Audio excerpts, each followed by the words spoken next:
So I'd like to start by acknowledging that I am on the stolen territory of the Staalis, the Shayam, and Seabird Island people at a place called Abundance Community Farm near the town now known as Agassiz, which is about an hour and a half east of the place now known as Vancouver, British Columbia. And I live here at Abundance Community Farm. And if you want to give back something in exchange for this workshop, you can donate to the farm. We do a lot of community events here, including gardening and dancing and creating all kinds of art. If you want to know more about me, you can find me at my website, roadtocompassion.com. I have a lot of resources there, videos and articles and chapters of my book and so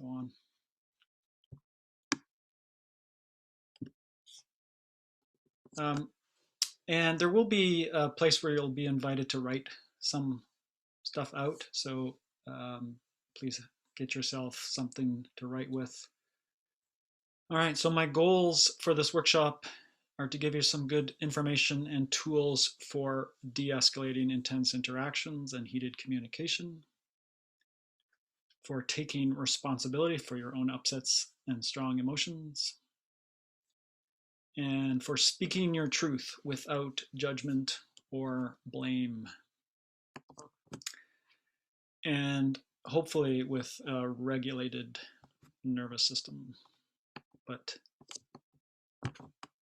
you can speak your truth without judgment and blame with a dysregulated nervous system as well.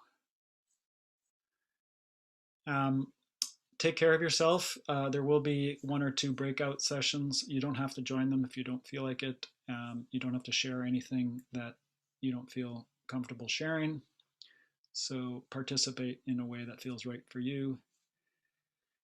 This is being recorded and will be put up on something, probably YouTube. So please be aware of that. And if we do any debriefing after breakout rooms, it's great if you just speak about your own experience, what came up for you and not for anybody else in your breakout room, just so we can let everybody speak for themselves. And questions are welcome anytime. You can pop them in the chat, or if it's urgent, just unmute yourself and let me know if you have any questions. You can expect, hopefully, quite an experiential workshop as much as possible over Zoom. There will be some explaining of NVC principles and theory. I probably will get a little bit into the nervous system, because I think that's a pretty key piece of how we communicate and how we connect or don't connect. And as I said, a little bit of breakout and a little bit of group discussion as well. I'm kind of managing notes and Zoom screen, so if I do miss anything in the chat, just unmute and let me know. A little bit more about me. So I am a certified nonviolent communication trainer. I'm a very beginner farmer. This is my farm hat that I like to wear. And I'm more of the musician and artist here at the farm, but I do get into the garden once in a while. And I have a passion for healing trauma. So I used to do a lot of workshops, and now I mostly do one-on-one sessions for people. I do still the odd workshop, but my passion is the deeper work. So I've done some training in somatic experiencing, some Hakomi, some breath work.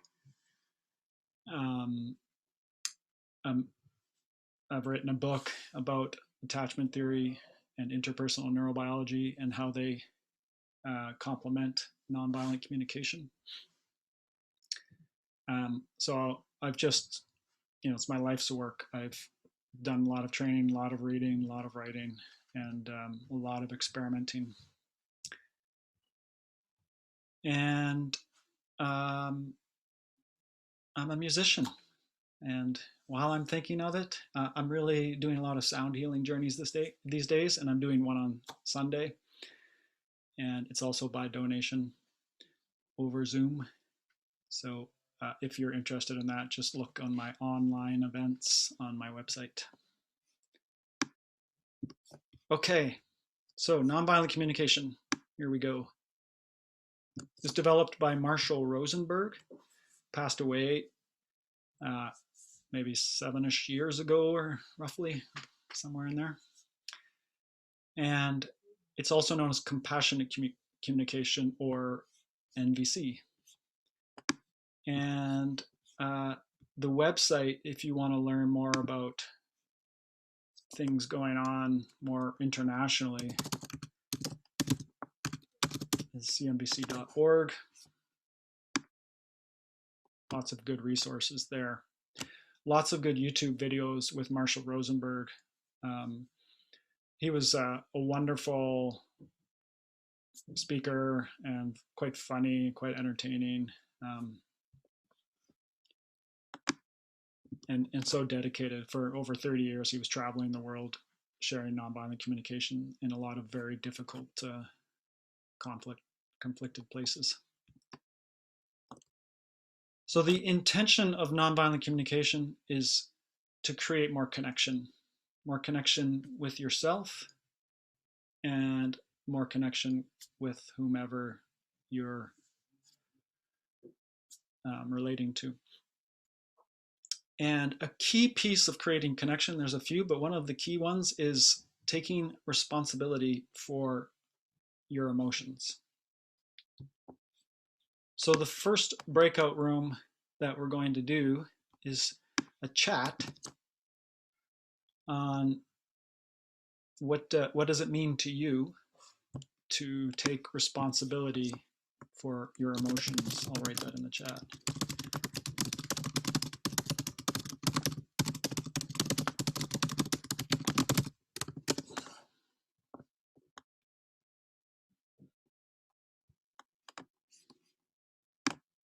Sorry, that was me doing a typewriter, because when you're typing, it's quite loud. Okay. So it's just like pounding keys. Okay. Thanks for letting me know. I'll try to adjust that. Here we go. So I'm just going to give you maybe 7-ish minutes and try to share that just with short ideas of what it means to you to take responsibility for your emotions. Is anyone willing to share some of the ways you heard about how to take responsibility, or some of the ways you take responsibility for your emotion? Yeah. Something that I was thinking about taking responsibility for your emotions is instead of letting your emotion kind of dictate how you interact with the other person, and like it's like an unconscious thing, sort of recognizing what the emotion you're feeling is, and then choosing how to act. Okay, so recognizing the emotion and then choosing how to act. Great.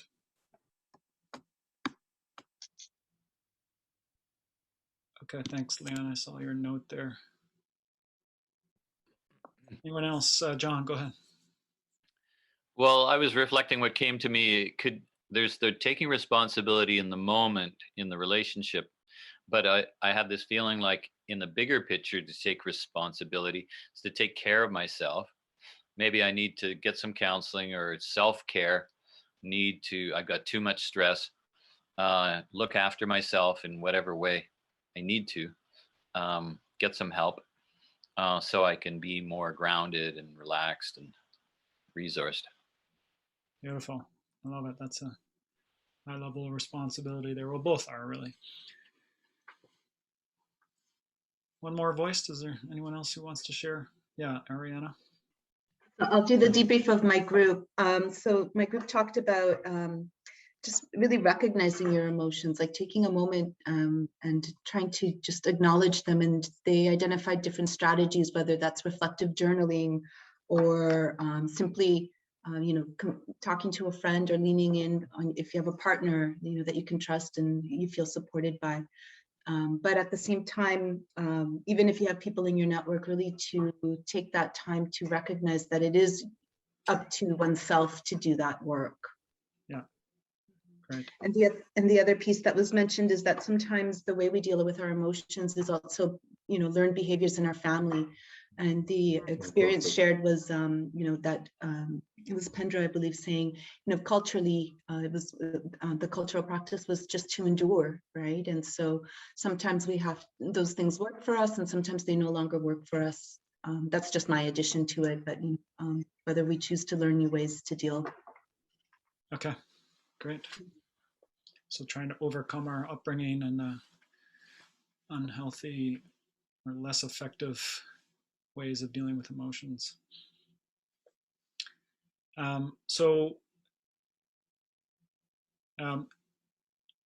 Just quickly, some of the ways to really not take responsibility for your emotions is to blame other people.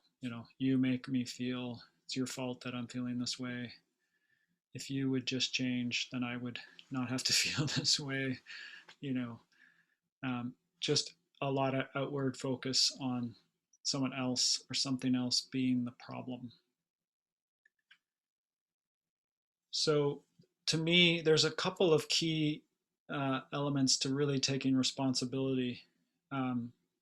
There's a kind of looking inward responsibility rather than blaming outward, which we're going to do it right now. And then there's a responsibility with the energy of the emotion. So not really taking responsibility would look like maybe just numbing out or stuffing it down or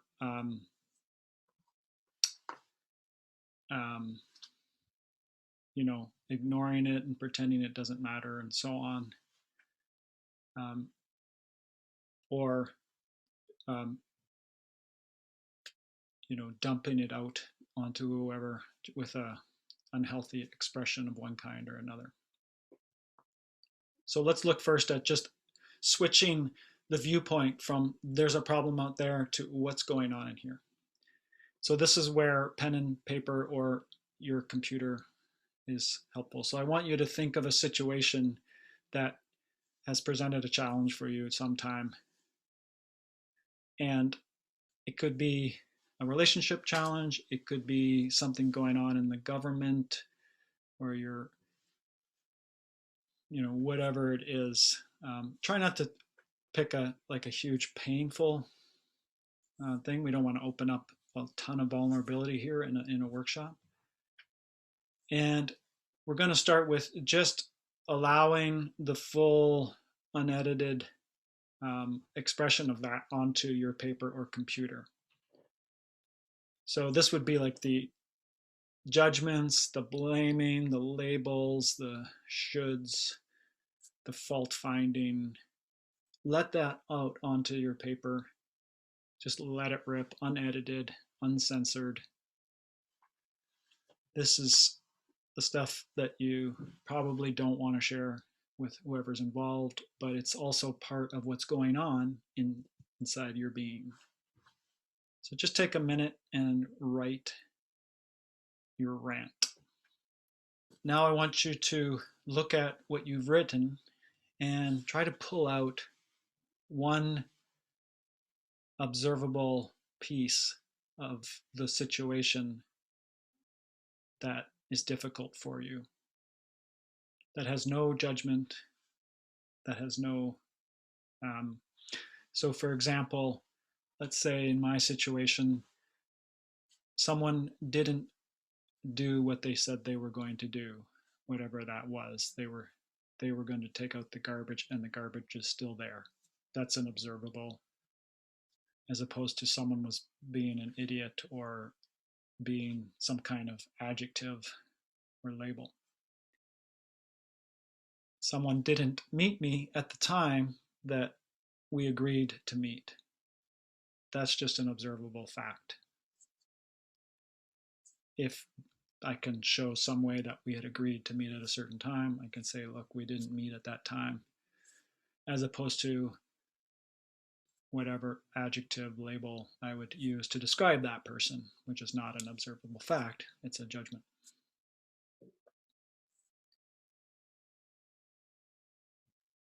Or there is logging going on of certain trees that are precious to me.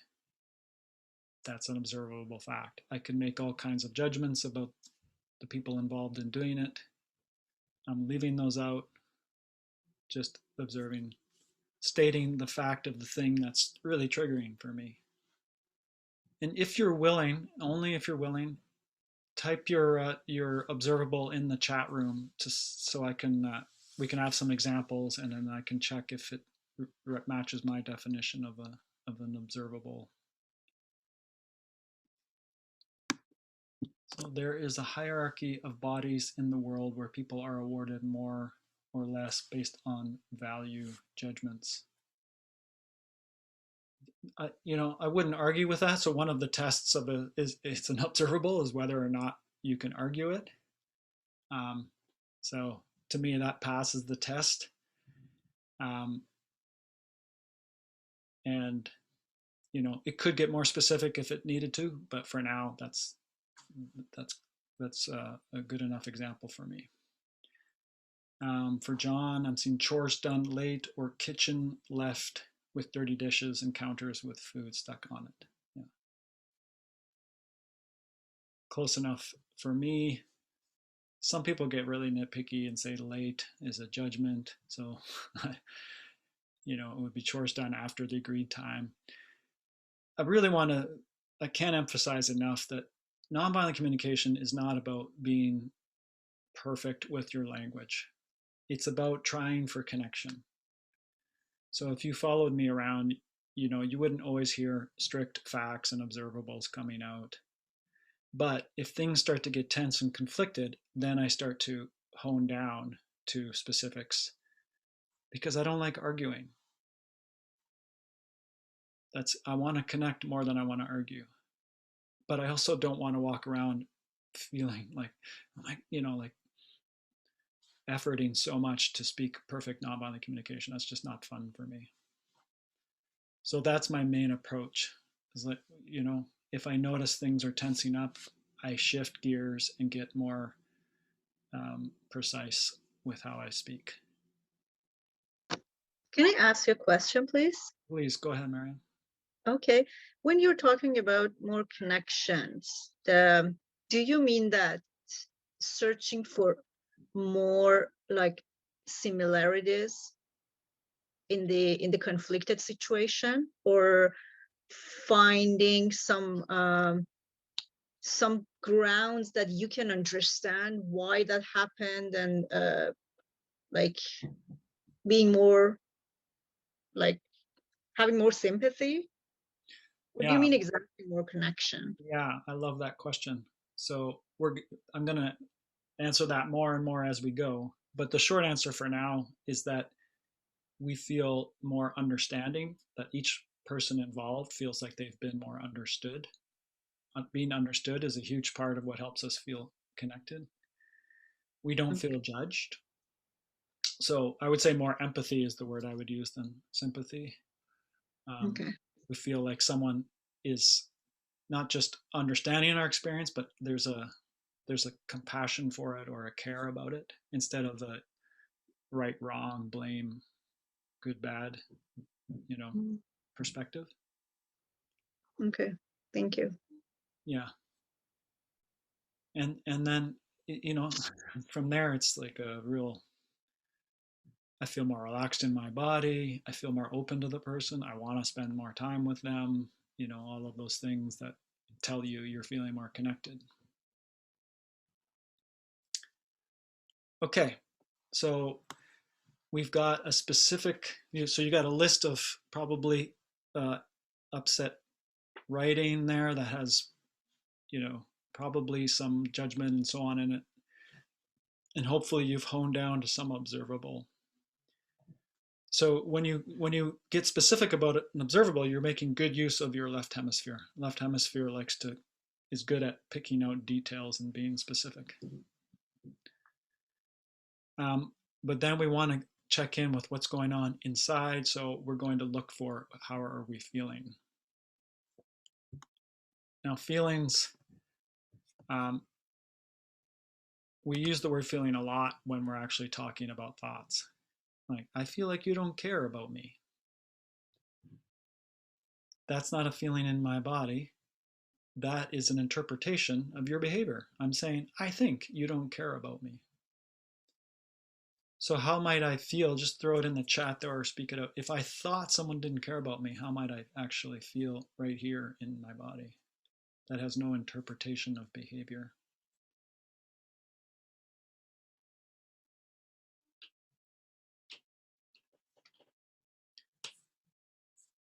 Feelings are almost always one word. Angry, hurt, empty.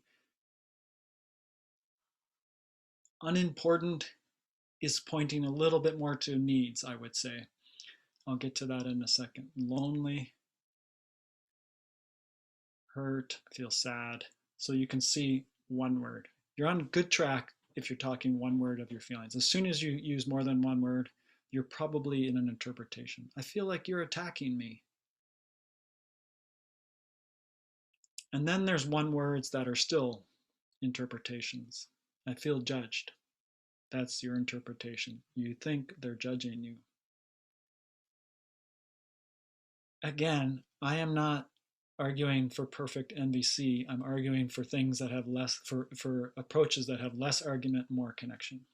So that is the test, is can it be argued or not? If I say I feel judged, the other person can say, I'm not judging you. I'm just speaking my truth. Now we can have an argument about whether it's judgment or speaking truth. So it's not a feeling. I say I feel hurt. It's pretty hard to argue that. No, you're not.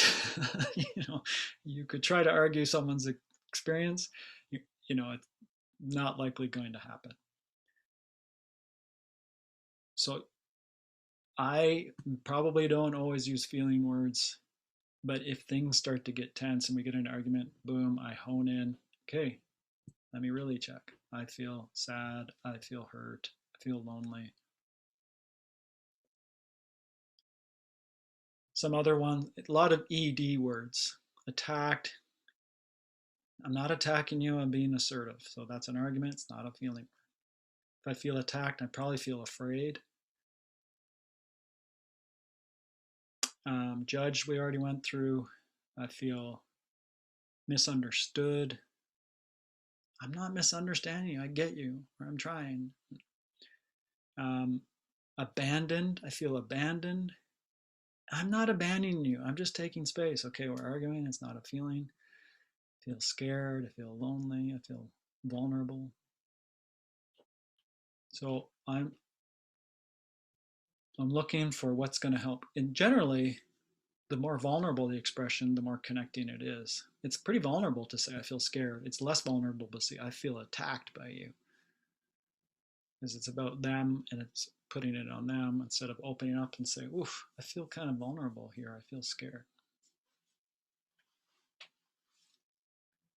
So let's go to the next level of responsibility, which is the direction could go back to not so responsible. You make me feel sad. You make me feel angry. Okay. Or this makes me feel angry, or this makes me feel sad. That is not an expression of full responsibility to me. To me, it's I feel sad because I have a need for, and this takes us to the core of nonviolent communication, which is needs. That all we're ever trying to do is express our needs. Our thoughts, our feelings, our sensations are all pointing us to what needs are alive in us. Needs words are also one word. They're things like safety, belonging, acceptance. unimportant, the way I translate that into a need, I need to matter, or I need care. I need a quality of kindness or warmth. I need love. I need autonomy. I need choice. Need to be understood. So look at your situation there, your observable, your feeling, and just see if you can come up with a need. And again, if you're willing, type it in the chat there. Trust, yes, that's definitely a need.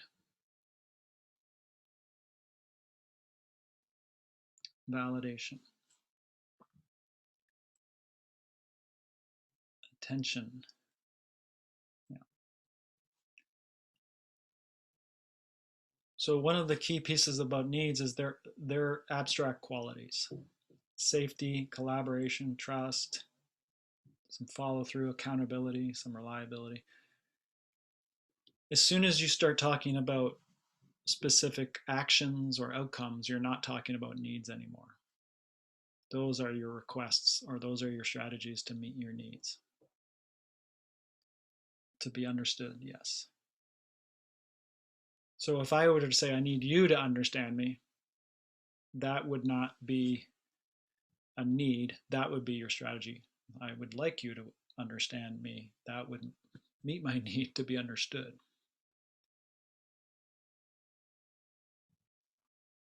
The reason that it's important to separate your needs from your requests or strategies is because you don't want to put a demand on the other person. You don't want them. You would like, the idea is to get people to contribute to your needs because they want to, because they feel like they have a choice, not because you're demanding and putting pressure on them. So once we're in touch with our needs, then we look for a strategy that is patience a need? Yeah, you know, I would say it is. One of the things that often happens though with needs is that there are kind of layers of needs.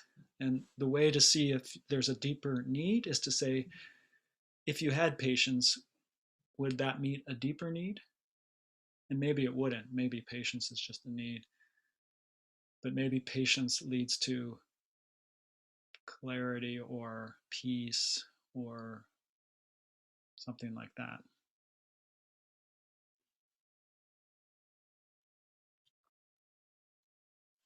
The key though is, again, not to attach any outcome to your needs. So I need patience. Would you be willing to give me 5 minutes to work on this before I get back to you, or something like that? I need to be understood. Would you be willing to tell me what you're hearing me say? So a very specific thing that someone can do to meet your need. So again, go back to your situation. Hopefully you've got a need. See if you can come up with a request that's very specific. You can also ask it of yourself. You may realize you're the right person to meet your need, or someone else rather than who's in the situation. Okay, so actually I needed the person to be patient with me. Okay, that's good. You're aware of that. So then I would ask myself, if the person was patient with me, what need would that meet? Would need a need for support or... I also have a question. Yeah, go ahead. Thank you. There could be a line, fine line between your needs, your actual honest needs in a couple or father-daughter or society itself. And then there's the fine line that people or couples or whomever can become needy as well. So how do you, there should be also cultural levels and communication levels to be able to differentiate between I honestly need this or you're needy. I guess the needy is never satisfied. What do you think? Yeah, so one of the principles in NVC is to not be attached to how you get your needs met. And as soon as I am, my energy is going to come across a little more needy. So if I were to say to Christian, I have a need for support, would you come and help me, you know, fix my car? And you say no. Oh, come on, Christian, come on. It's got to be you. It's got to be you. I'm clearly attached to a strategy to meet my need. So in NVC, it's okay. Christian isn't able to meet. I come back to this need for support and I try to think of other ways to meet it. Or I say, I'm curious, Christian, what's keeping you from wanting to help me? Are you willing to share more about that? Now I would like to get your needs on the table, and maybe we work together to find a way where it feels good for you to come out and help me work on my car. Because I only really want you to do it if it feels good. If it doesn't feel good, we're not going to have fun working on my car. That's one of the problems of needy. I'm kind of attached, and then maybe you give in, and then you're giving from a place that doesn't feel good, and the whole energy of the connection is gone. But if you feel good about it, we could have a great time, and it could be something not so pretty that we're doing, but because it feels good, we're,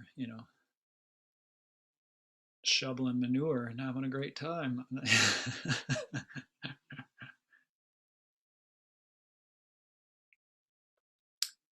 Anybody else want to ask a question, or are you willing to share your request that you came up with? You can just either unmute yourself or type it again.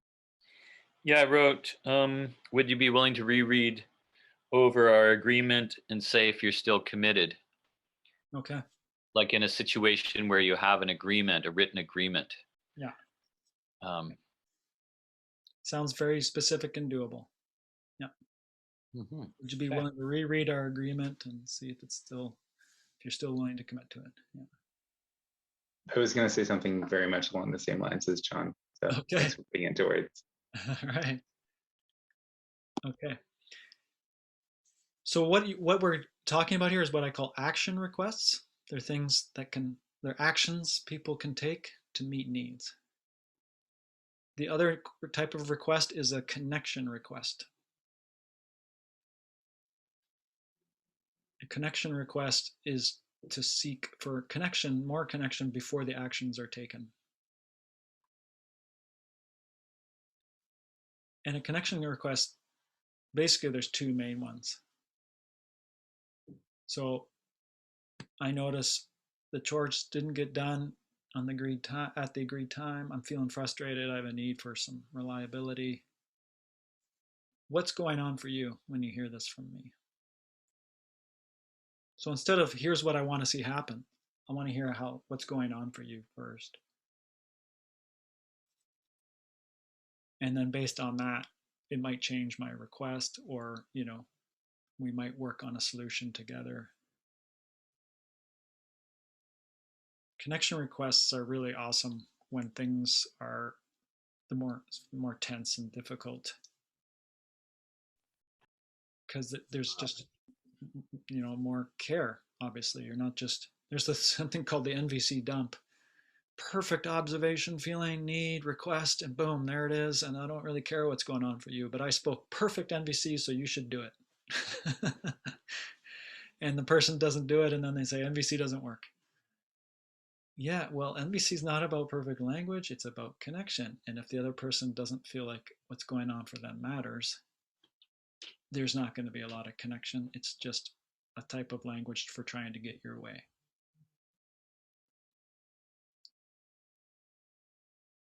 So the main ones are what's going on for you when you hear this from me before we get to any solutions. Or the other one is, can you tell me what you're hearing me say so you can see if you're being understood?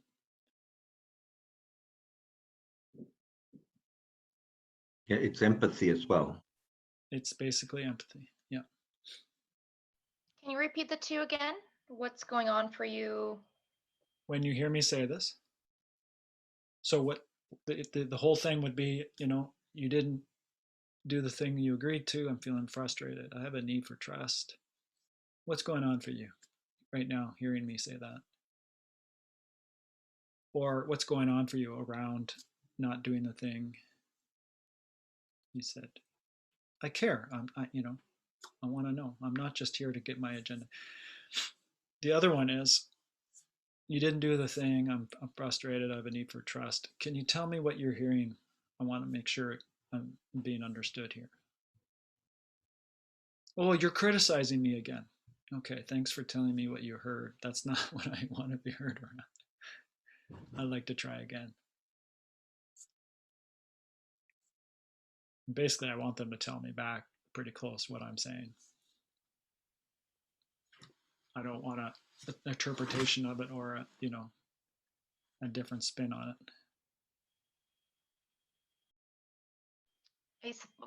I have a question. So my question becomes, what happens when you're trying to express this to people, and what they're hearing is something different, and then they spiral into their shame stories, and then all of a sudden, instead of you coming and having this clearing conversation, you're having to hold space for their dumping of things. Does that make sense? Like, Yeah. So again, I heard you say you're having to hold space. So ideally in MVC, we're only doing things because we really want to.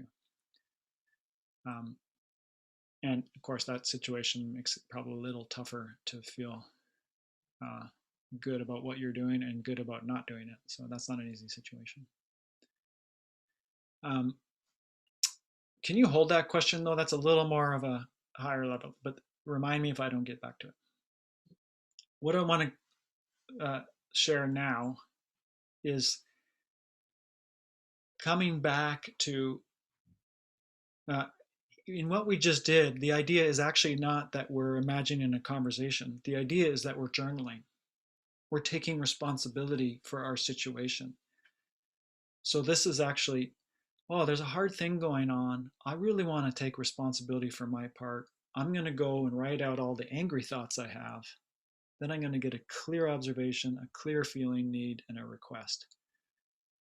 This is me. This is what I call taking responsibility or connecting to what's going on here. Okay, there isn't a conversation going on yet, actually.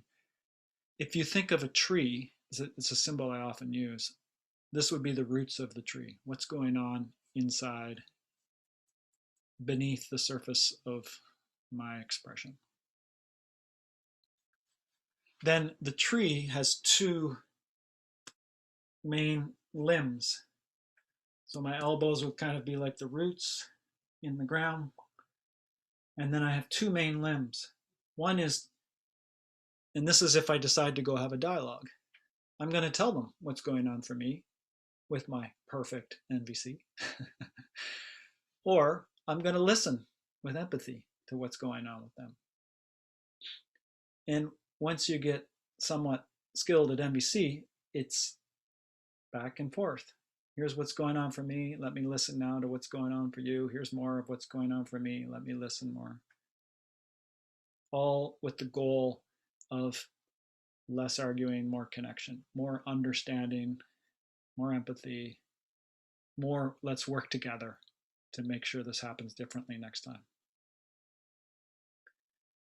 The roots, though, are so key. So John spoke to them beginning around, I can't be deeply in my roots if I'm stressed out all the time, if I'm not eating well, if I'm not doing good self-care, if I'm always externally focused, I'm always looking at a screen, I'm not spending any time feeling and connecting. How much am I going to be in my roots? Not very much. What's my capacity to tune into my body and my deeper experience? Not very much. It takes practice, and it usually takes support. We all have our wounds from our childhood. If we're not aware and working on those, there's only so deep we can go into our roots. So a lot of people say MVC doesn't work, it's really hard, it's not working. Well, usually that's a sign it's time to go deeper into your roots. That's my practice. the really hard conversations are actually pushing me to dig deeper, own the wounds that are getting triggered, and work harder on having a stable root system from which to have the dialogue with. That's where NVC rubber hits the road in a this is really what my book is trying to argue about too. You get into trouble with NVC if you're trying to do it all up here. That was my marriage. I had no idea how much more deeply I had to dig down into the triggers going on. And I was really good at talking and listening, but I wasn't very rooted. So we did a lot of talking. It was a lot of NVC arguing. It helped. It made things go better, but we weren't resolving things. They just kept triggering. So for me, getting more into my roots, I work with a therapist from time to time. I do breath work. I do plant medicine work. I have done family constellation work. I've done vision. I've done fasting in the wilderness.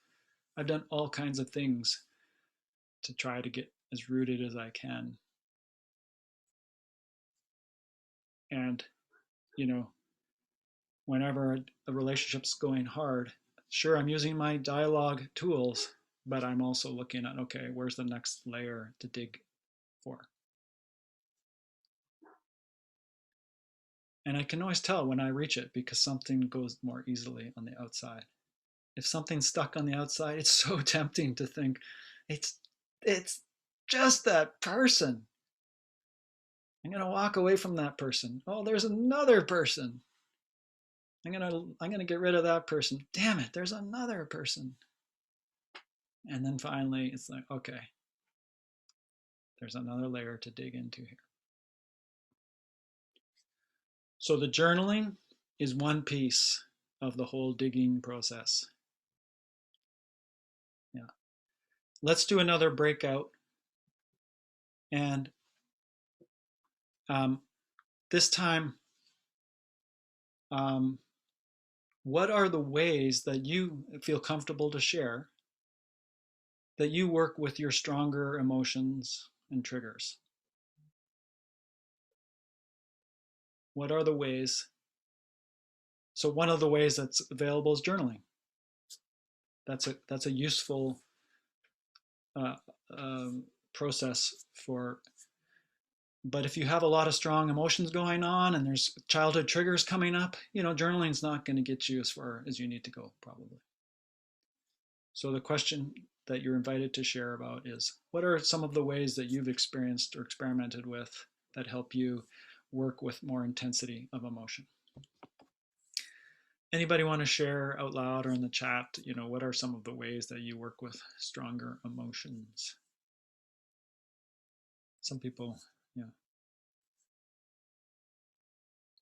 I live in a community where dance is one of the favorite ways to work with stronger emotions.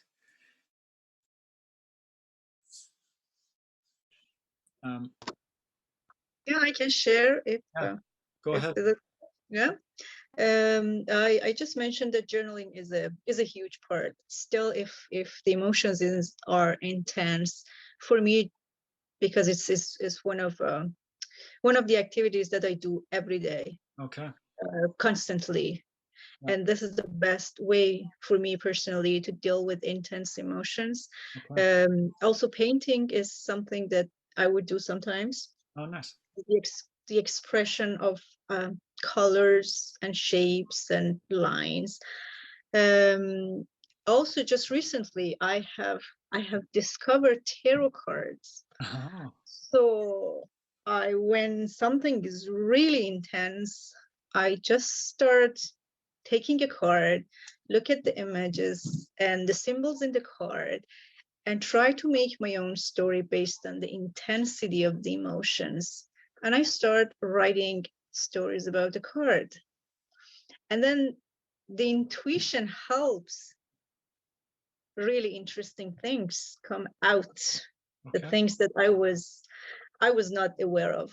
at the first place. It's just coming out, coming out, coming out, and the story shapes like the whole story from the beginning with their own characters. With this is interesting. And sometimes for some cards, I write meditation on cards. Okay. A personalized meditation based on the current situation and the intensity of the emotions. Wow. And it helps. Thank you. I love that. So much.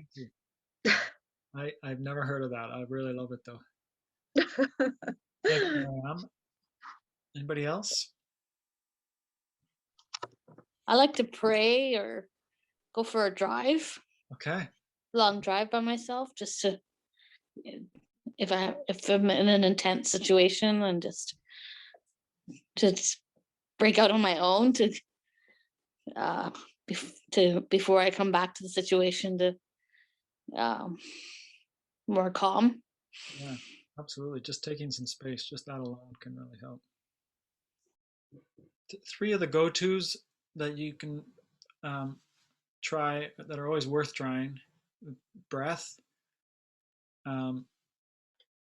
You know, when there's in general, like there's no hard and fast rules here, but with anger, it's good to breathe more strongly.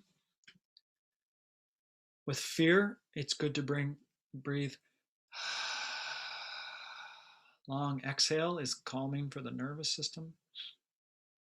A long exhale might help with anger too, but often with anger, you need to kind of let the energy discharge a little bit first. So working with your breath in different ways, there's a lot of different ways to work with breath. If you're feeling fear, also trying to make your breath as short as possible, short and gentle can sometimes work. Movement can be really helpful. Shaking, shaking and breathing together, I find really helpful. And sound. So movement, breath, and sound are three really good tools to use. Like a sigh. I'm not a huge proponent of the big screams and huge, they can feel good to at least discharge some of the energy, but they can be hard on your nervous system and not as always so grounding. For me, when there's anger, I find growling. I find it more grounding, where screaming, I don't find it really grounding. I find it kind of blows me out of my own nervous system. But I love growling. A true story, I was once getting on a plane a few years ago. It was a tiny plane, and I'm a tall guy. And it was loud, and I was sitting like this, and I got so claustrophobic before the plane even took off. I almost thought I need to get off this plane. It was only an hour flight, and I decided to use anger. And so I sat there in my seat and I went, I did that 2 or 3 times. Fear was gone. It was gone. And I read my magazine for the hour of the flight and relaxed. The worst thing you can do is just sit there and hold your breath and allow yourself to stay tense. So and think and try to think your way through, unless you're intentionally, journaling in a way that's effective. But getting energy moving with your breath, your movement, and your sound is often really helpful. You go for a hike up the mountain, you're not going to feel the same when you're done. You're going to have discharged some of the energy. And what I see is that a lot of us grew up in households where there wasn't enough support to express our emotions fully. Like I was told I was too emotional and too sensitive or too loud, so a lot of holding in that I've had to work my way through. And so holding in is kind of the default for a lot of people, holding back, holding in.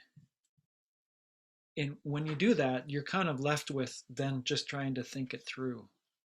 And that's if you have a good process, it can be somewhat helpful, but it can also just keep you stuck and not really get you fully down into your roots. Music can be really helpful. Poetry, images, kind of along the lines of what you were sharing, Marianne. What we're trying to do is regulate the right hemisphere of the brain. It's the one that works with hard emotions. And the right hemisphere works really well with images, story, metaphor. So that kind of stuff you were talking about, I think, is a really excellent strategy. Yeah.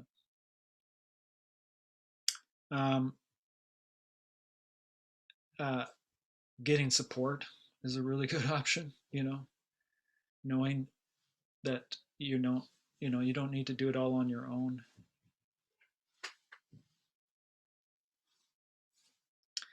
Okay, so let's move into, so we've been focusing a lot on the roots. So all of that, any of those strategies you're using to work with your strong emotions are going to help you get more deeply into your roots. You're going to be less of a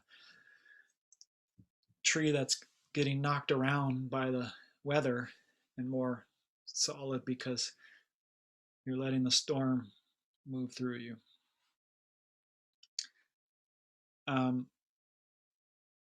So let's focus on the listening. It's what we would call empathy in nonviolent communication.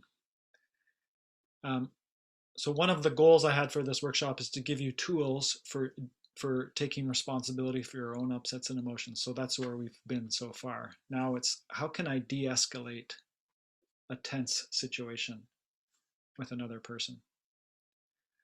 I really encourage all of you to write down this sentence, which is, can I see if I understand you? Or do you want me to check if I'm understanding you?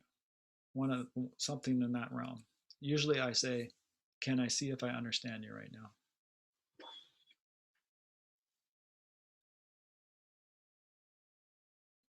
I can't recommend this phrase enough. I have de-escalated or, changed what was going to probably be an argument into a more regulated and reasonable conversation with that phrase. When do I pull it out? Whenever I feel the tension starting to rise. Whenever I see that face tensing up, the body language tensing up in me, or especially the other person. That phrase is like the Aikido of communication. So Aikido is a martial art which is about taking aggression and transforming it into harmony. So the aggression in communication is, Eric, you're being a judgmental asshole or something. And the boxing would be, you're the one who's the jerk, boom, boom, boom. The Aikido would be, oh, I'm an asshole. Can I see if I really understand you here? And then I pull out my nonviolent communication. I'm not going to agree that they think I'm a judgmental asshole. I'm going to look for what are the feelings and needs they're trying to express, because that's all we're ever trying to do. We just don't always have the language for it.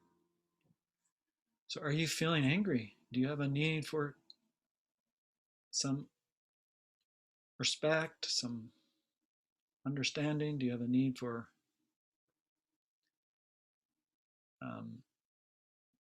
compassion? And if I can't think of any needs or feelings, I just say, I just tell them, I hear you think I'm a judgmental asshole. That's what I'm hearing right now. And is there more you want me to understand? Yeah.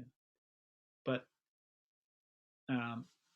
the better layer of the understanding is to try to get to the needs and the feelings.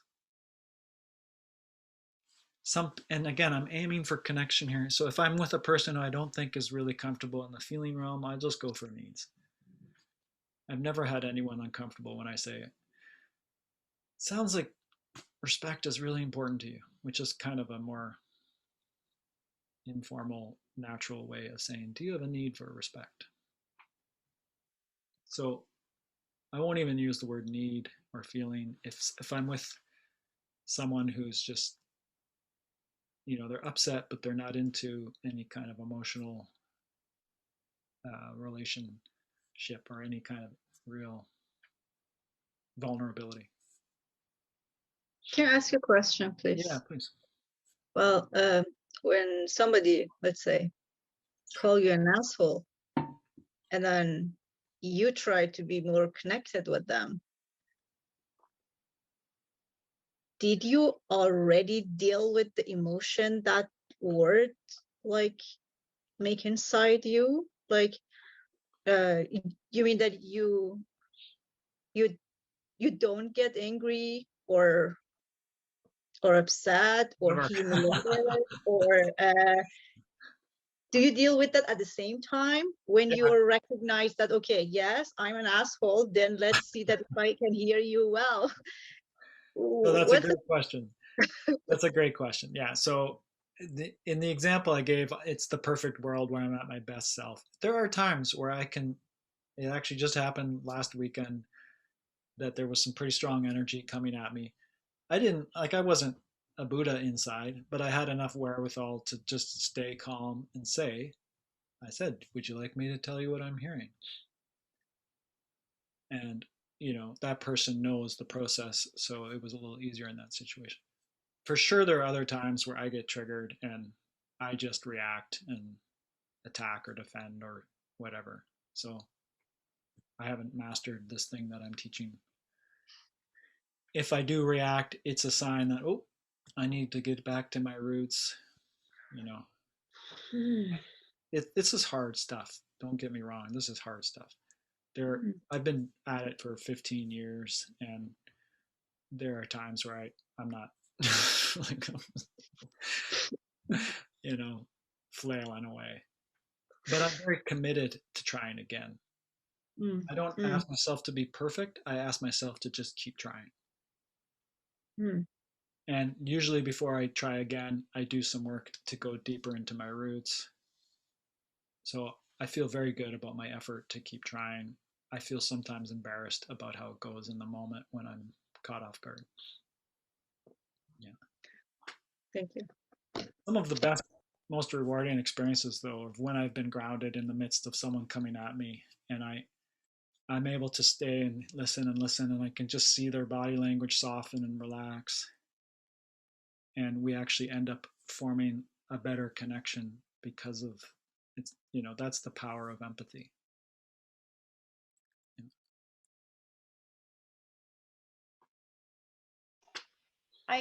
For me, I appreciate empathy that's should be the go-to. And I also sense for myself that there's an expectation that because I'm a woman and somebody's coming at me, that I'm like, my first response should be empathy and compassion rather than like, that's not okay. Your behavior is not okay right now. Like, so I'm kind of flailing with, yes, how do I de-escalate? But also I've been on a receiving end of when I tried to set a boundary and somebody's just coming at me with shame, blame, humiliation, like they're trying to tear me down. And at that moment, I'm like, trying to talk to them is just, Yeah. Unsafe. It's just an unsafe situation. They're in a trigger mode and they're coming at my jugular basically. And I'm, feeling disrespected, humiliated. Yeah. So, safety first, respect first. I'm not going to give empathy if someone's behaving in a way that isn't respectful for me, and we all get to say what that is for ourselves. Absolutely. So there are times where, asshole's a bit strong. I probably wouldn't be okay with that. I'm being a little bit I'm exaggerating for sure. So there are times for sure where I can say, this isn't okay for me. I'm not, I'm leaving or whatever, or I'm not engaging in this. This is not okay. Absolutely. And that's me meeting my own need for respect, safety. Yeah, absolutely. I'm not going to give empathy unless it feels good to do so, unless I'm okay with the level of expression that's happening.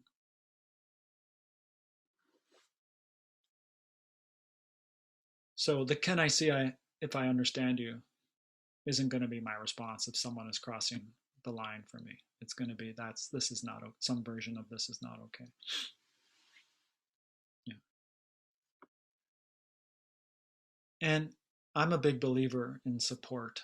You know, I teach this stuff. I'm a counselor. I do a lot of work, and I'll still ask for support for hard conversations. It's just, why not? You know, I had support for a conversation just a few weeks ago here. I just, you know, I'm human. I got my stuff. So, does anyone have any? So the basic of the empathy limb is trying to understand what the person is saying. If you have no NVC handy, you're just saying back what you've heard. If you have some NVC tools, you're saying, it sounds like you're feeling frustrated and you have a need for trust or reliability. Is that right? Okay. So let's do this. I'm going to give you some kind of blamey sentences, and in the chat, you put, are you feeling with a guess, and or do you need with a guess? So I'm speaking to you as a group, like you're one person. I can't believe you were so rude to me. So you're grounded enough to reply to me with empathy, and you're going to say, Eric, I wonder, are you feeling, and do you need? I can't believe you were so rude to me. You just cut me off.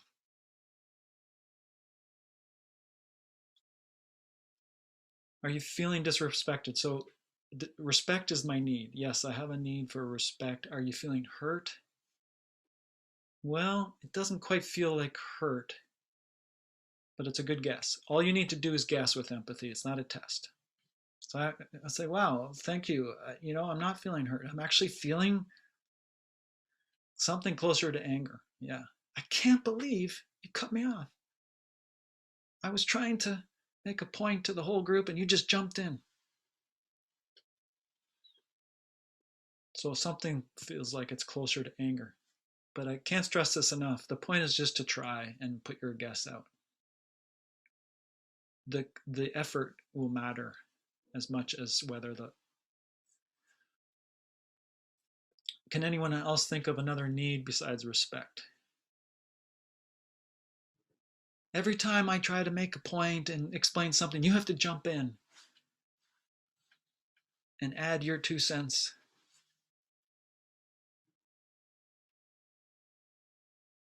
I need to be heard. Yeah, that's part of it. Sure. Yeah. Hi, Eric. It's Vicky. Hello. Sometimes people jumping in could also be like a need for connection or something different than you would even expect if someone is really invigorated in the conversation. So it sounds like you're trying to guess the need of the person who's jumping in. Is that right? You're thinking maybe they have a need for connection. Yes. Or to contribute. Yeah. Or to contribute, yeah. Yeah. So that's a good guess. Everything we're doing is an attempt to meet a need. Hello. Hello, Claire. Not sleeping. Do you have a need for inclusion, maybe, or so a need to acknowledgement, validation, appreciated? Absolutely, yeah.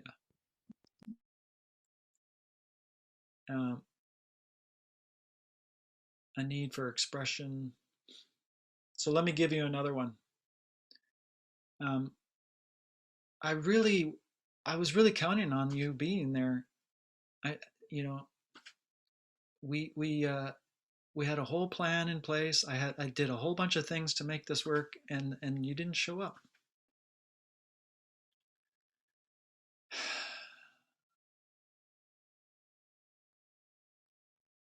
Disappointed, definitely.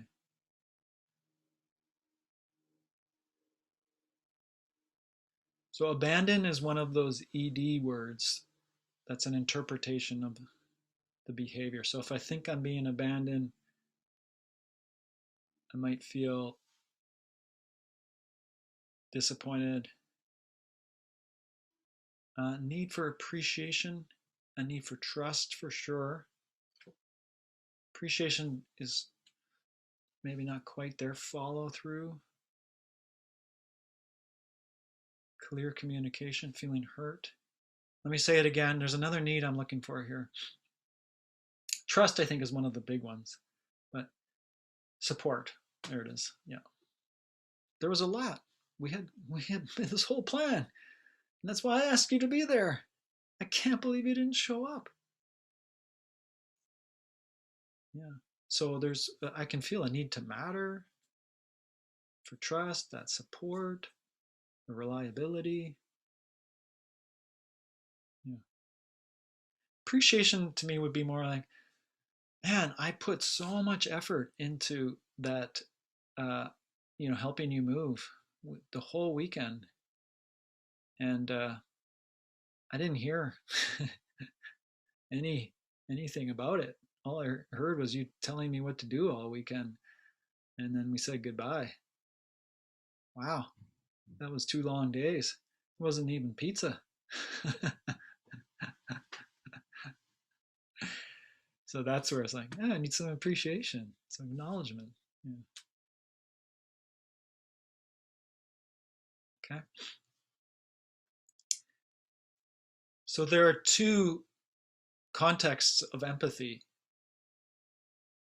that we normally have. So one of them is this, where we're in the midst of a dialogue and we're just trying to give empathy for what the person is saying. I'm giving this some kind of painful expression. You weren't there for me, and the empathy is, are you feeling hurt? Do you need trust and care and support? The other context is where it's not about me. This is what I do in my work as a counselor quite a bit. Someone's got some painful thing going on. They're taking responsibility. They're getting support. And I'm giving them empathy, or whoever's the other person there is giving empathy. So if any one of you were to tell me about some challenge in your life, like from your work or your family, it wouldn't be about me. And one of the, there's a lot of ways I work with people, but one of the consistent things is I'm listening for feelings and needs and offering my guesses. I go much deeper with that in my one-on work, but that's a key piece of it. And then the challenge is to not try to fix it, or not try to, tell my own story about how my issue is even worse, or make some joke to try to make you feel better. It's just to be present and listen. Wow, I really hear you're feeling sad and you need some acceptance, whatever it is. Either way, it's the same. You're guessing for feelings and needs. You're trying to stay grounded and not get into your own reaction. One of the things I hear sometimes is like, this NVC thing, I hear you're trying to understand me, but I don't really feel like you're getting me. Yeah, the words are. And the reason for that usually is because probably I'm trying to hold back a whole lot of my own reactions and, my own emotions, and I'm making this effort to understand you. And yeah, I probably not fully getting it because I got a whole lot going on here too. So, this is not the case where I'm the counselor therapist. This is where I'm involved in the situation. So you're asking for a counselor therapist level of being understood in the midst of a conflict where I'm holding, and there just isn't the awareness. The person's in so much pain, they don't understand. Yeah, you're in pain as well. So no wonder you're not fully getting me. You're working with your own pain over there. So that's a time for me to be honest and say, yeah, I probably don't get you fully. I got a lot going on here that I'd like to be understood around as well at some point. I'm managing that as best I can while I'm trying to understand you. That's all I got. If it's not enough, we need more support. This is more than we can handle then. That's just the fact of it.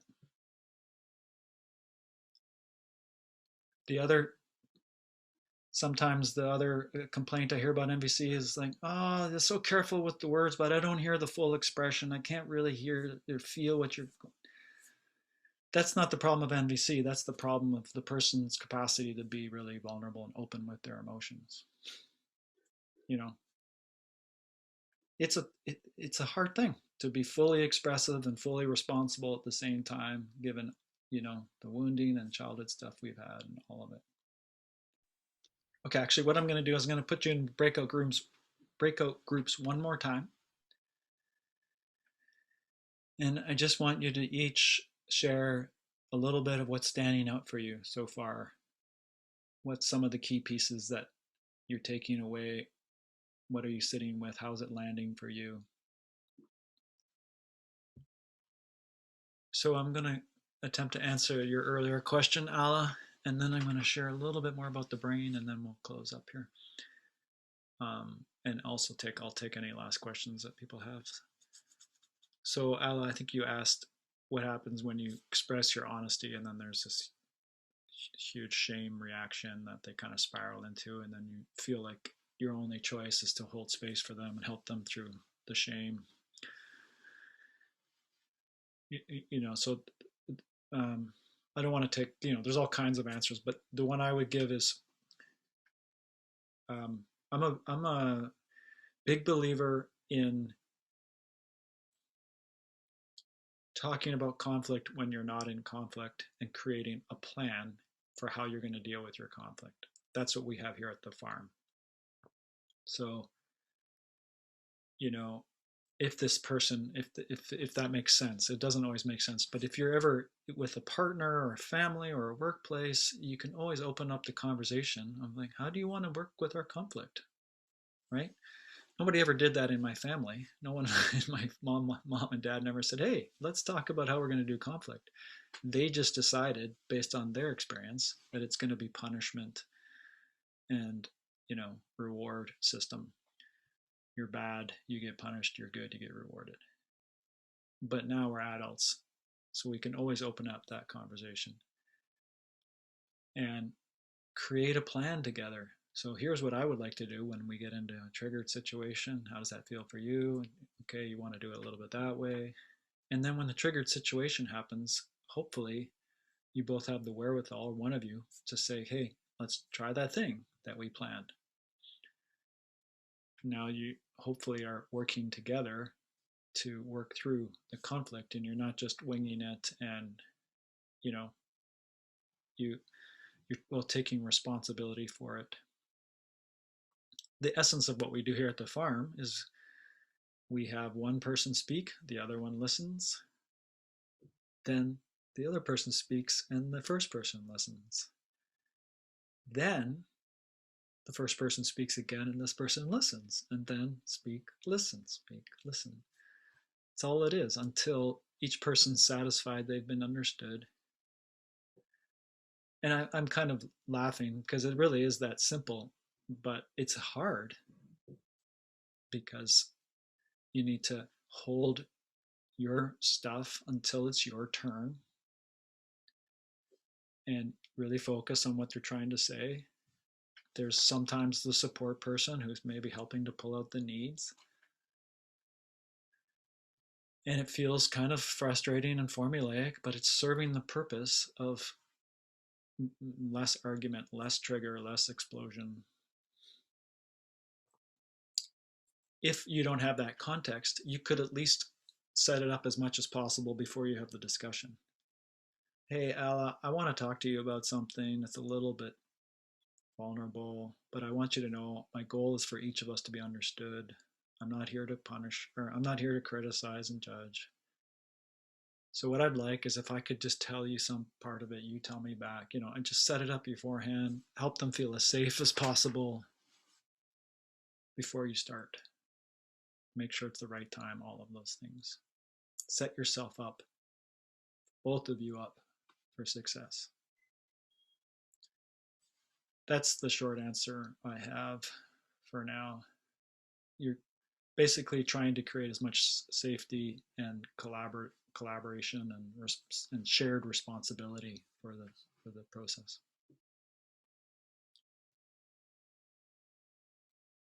So how NVC relates to the brain, we have two hemispheres. So I like to use my fists, and three vertical regions. So two horizontal regions, we have the outer cortex, we have the limbic system or mammalian brain, and we have the brain stem or reptilian brain. Reptilian mammal cortex, 1, 2, 3, two hemispheres, left, right. So so the MVC brain is right there, the middle prefrontal cortex, boom. This is the part of the brain that can go, hey, what's going on in here? What am I feeling? What do I need? How can I regulate? What do I need? Do I need to breathe more? Do I need some movement? Do I need to get support? This is the part that is the inner adult and say, okay, let me take responsibility. This is the inner child, the amygdala in the limbic system that's going, I'm upset. It's all your fault. You blah, blah, blah, blah, blah, blah. Okay. And the reptilian is part of the fight flight system, and it's making sure all the automatic functions of your body are happening. So the really key thing to know is that when we're born, we are run by the amygdala, right? There's no prefrontal cortex regulating the amygdala. How do you know that? Because when a toddler is upset, the toddler doesn't go, what's going on in my body here? I'm feeling kind of upset. I have a need for some trust, some respect, actually. I need appreciation. I'm working hard here. What am I going to do about it? No, the toddler goes, give me a rah. It's all amygdala, right? There's no inner adult online. Why is that? Because if we were in the womb long enough to develop our brain fully, we wouldn't fit. Our head would be too big. We come out before our brain is fully developed, and we need to keep developing our brain outside of the womb. That's why it's called interpersonal neurobiology, because there's a lot of neurobiology that develops based on interpersonal, the relationship between primary caregiver and the baby. I'm going fast here because we're running out of time, but just type your questions if you have any. So here's the baby. Rah, rah, rah, rah. How does the baby develop self-regulating neural networks between this NVC part, the middle prefrontal cortex, and the amygdala? Not on its own. It develops them if it's lucky enough to have a caregiver that's got a regulated brain and can go, oh, I see you're upset. I get it. You really need some reassurance, some comfort. Oh, and a regulated nervous system from an adult the child can entrain with, and probably through mirror neurons or whatever, start to develop its own self-regulation. I didn't have parents who had that capacity because they didn't have parents who had that capacity. I come from the parenting style of, let your child cry to sleep, don't spoil them, don't be the crybaby, be the tough kid. So what's your option then? Your option then is to try to survive in a left hemisphere dominated brain. So you're cutting off from your feelings, you're cutting off from your needs, you're trying to be good, you're trying to figure out what's right so you don't get punished, what's good so you get rewarded, and you're working hard to shut off your emotions and fit into your parents' window of tolerance. And then you grow up with what's called avoidant detachment. You're avoiding emotional intimacy, you're avoiding your emotions. Yeah, you might be excelling in the world with a lot of left hemisphere, getting things done, super intelligent. but your emotional capacity isn't great. Or your parents aren't telling you to shut off your emotions. They're not telling you to, you're too much, but they're too stressed themselves to help you regulate. So you get to have emotions, but you don't get the support you need to regulate them. And that's called anxious attachment or ambivalent attachment. So you get to have emotions, but you don't have the skills either to regulate them, but at least you have them. So you have emotions, that's what your benefit. The benefit of the left hemisphere dominant person is they look like they can fool themselves thinking they're fine all the time and good. Really, they're numb and kind of high functioning dissociative, something like that. I'm being very general and very brief because we're running out of time. So luckily the brain is neuroplastic. So I've come a long way with my capacity to feel. I have more to go for sure. But, I spend time every day in meditation checking in with my body. I do breath work quite often. I do music. I do dance. I have a lot of right hemisphere activity going on in my life. I'm connected to nature. I'm blessed, but I've worked at it. I still struggle with emotional intensity, and I'm sure I always will, but I've come a long, long way. So that's the great news. We're not stuck with what we ended up with. We just need to be committed to developing. We need practices that help us, like the journaling practice we did, or like any practice that helps us go deeper into connection with ourselves. We need people around us who are reasonably resourced and regulated. The child, when they're born, they're not going to make any sense of a mom saying, "Oh, are you feeling sad? Do you need comfort?" All they're making sense is this person, do they have a regulated nervous system that I can relax into? Or is their nervous system stressed? And so mine's in training with them. And from birth, I'm learning that my nervous system is going to be like this because that's what I'm in training with. It's the same as in your adult relationship. If you're working through a conflict like this, MVC is going to help, but it's not going to go as far as if you're really regulated and then you come into the conversation, you get a little triggered, but you have skills to regulate. It's really hard to connect when your amygdala's taking over. It's really hard to give empathy, to name feelings and needs. It's like you're in fight flight mode or you're in dissociation mode. So this is kind of like a big way to say that NVC is much more than just about how you use words. It's how you stay in your body and work through your triggers and regulate more and more. Any questions or comments?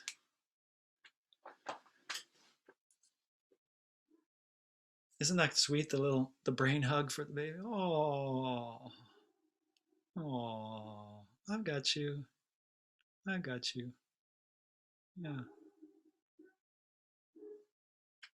I actually once taught a workshop where there was a couple with a very young baby. The baby was so not screaming, but it was just kind of not settling. The parents, I could tell they were anxious because, I was trying to teach a workshop. So they were anxious about disrupting the workshop. Their anxiety was making it very hard for their baby to settle. So I just paused and I said to the baby, I said, "Oh, are you feeling kind of stressed right now? Is this a foreign environment for you? Do you need some comfort?" Baby didn't understand my words, but it looked over at me, and it just sensed the soothing tone and the calming energy. The parents were relieved that someone else was giving support, so they started to relax. Sure enough, the baby starts to settle. So all that effort the parents are doing and they're worrying and they're trying to be calm is only making the baby stay in distress. Of course, we're not going to be calm and peaceful all the time. There needs to be room for some messiness, absolutely. But whenever we get back to regulation, it's going to help. Okay. Can I just hear a few voices just for a sense of closure? Anything you want to say, one sentence about a takeaway that you have or anything that feels right for you to say. Just unmute yourself and go for it. Thank you. Yes, you're welcome, Pendra. Just Thank you. breathe. Just breathe. Breathe. Just breathe. Breath is such a good tool. So obvious when you said it. It's like, Eric, I found this was so clear. You're very clear and calm. It's really easy to take it in and learn. Yeah, it's great. Thank you so much. You're welcome, John. It is very nice as well to see it on a group and chat about it in a group and go to the breakout rooms and hear you say things that, you know, humanity has. And it's beautiful to put it out there and take the time to hear it, discuss it, and feel connected. Thank you, Christian. Thank you. Thank you, Eric. It was quite useful. Yeah, thanks, Eric. Yeah, you're welcome. Thanks, Rifit. It's great to see you live it, and you know, spending the time around you, we see how good you are at this, and it's nice to kind of know what's going on for you on the inside, so we can see it and practice it ourselves. I really appreciated the workshop. I think the main takeaway is for me is as an overfunctioner in my family and caretaker for people's emotions. I'm like, I don't have to do anything except be like, oh, you're feeling upset. That's it. Drop that in. React. That's it. I don't have to go, oh my God, do you need a hug? What do you need? Let me give this thing to you. And like, blah, blah, blah, blah. And I'm like, none of that. I can just sit there and be like, oh, you're feeling upset? Okay. Yeah. And if you can offer a need guess as well, are you needing some?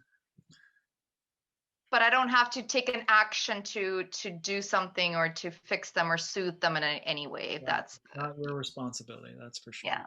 Thank you so much. I like the need guess. That's very useful, and it's a light approach too, in the sense that you don't have to do all this work. You just let the process. You trust the process and trust that by asking the question, it's releasing the tension and the offering, bringing forward the offering that's necessary. And I love the brain hug. That's awesome. Yeah. I really want to stress the needs, actually. The needs is the one thing that sets NVC apart. There's a lot of processes that work with feelings. And sometimes feelings don't settle as well until the person hears their need named. The need can really add an extra layer there. Yeah, I'm feeling scared. I'm really feeling scared. Yeah. Oh, do you need safety? Yes, I need safety. Yeah. And there might be something to do about it that's helpful as well, but just starting with the feelings and needs is huge. Again, I want to mention, if you want to make a donation to the farm, the email's abundancecommunityfarm@gmail.com. One of the best things for your nervous system is my sound healing music.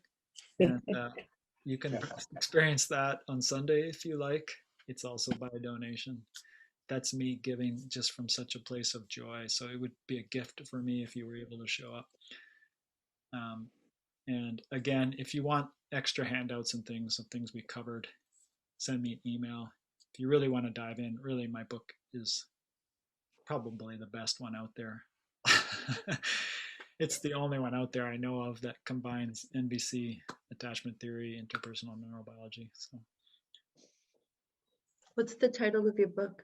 Do you have more than one? Book, it's right on my website, is Meet Me in Hard to Love Places. I have it. In science of, yeah, you were one of the first to buy it. I know, I remember. I bought your first one. You told me this is the first one I saw. There you go. So Meet Me in Hard to Love Places. That's this. This is a hard to love place. 2 triggered brains Trying to get there. Aw, Thank you very much, everybody. hearts. Bye. See you at the farm, I hope. Tomorrow or Saturday. Bye-bye. Thanks, Eric. See you soon. And bye, everybody. Bye.